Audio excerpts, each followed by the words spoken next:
Hello friends, नमस्कार। आज हम समझेंगे kapok growing countries and information about the kapok fibre. ये जस्ट फिजिकल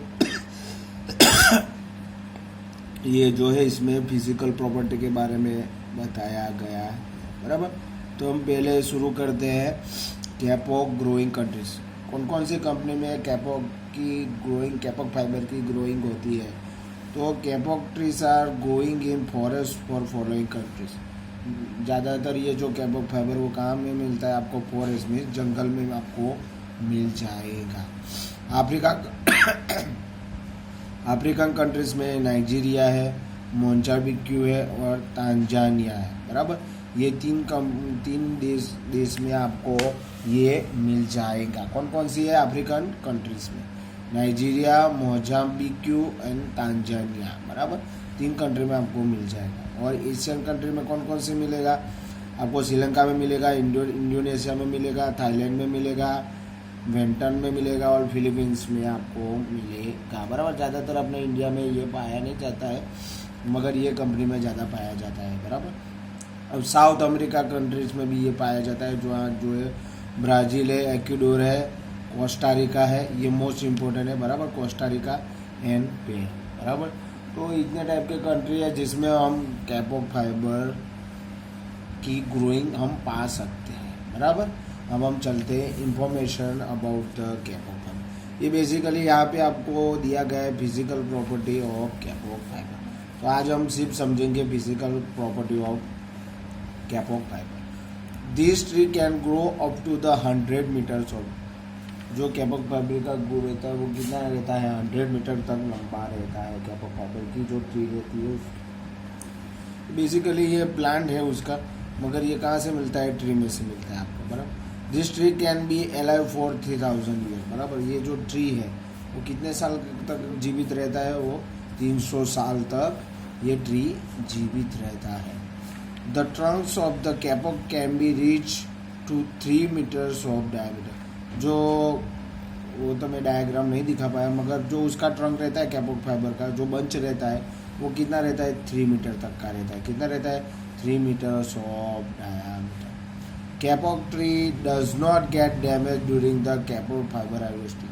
अब जो कैपॉक ट्री रहती है वो डैमेज नहीं होती है जब आप उसका कैपॉक फाइबर को कैपॉक ट्री पे से आप क्या कर रहे हो? काट रहे हो, तो कैपॉक ट्री को कोई डैमेज नहीं होता है।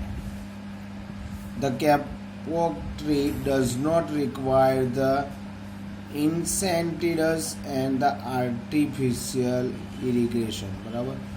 जो कैपॉक ट्री होते हैं उसको क्या नहीं चाहिए? तो उसको इंसेक्टिसाइड्स एंड आर्टिफिशियल इरिगेशन की कोई ज़रूरत नहीं है, बराबर। It has a lowest specific gravity among the all natural fibre existing in the world. ये क्या है? कैपॉक फाइबर की स्पेसिफिक ग्रेविटी क्या रहती है? लो रहती है अमंग ऑल द नेचुरल। जो नेचुरल फाइबर है उससे सब फाइबर में से कैसी रहती है? उसकी स्पेसिफिक ग्रेविटी कम रहती है, बराबर।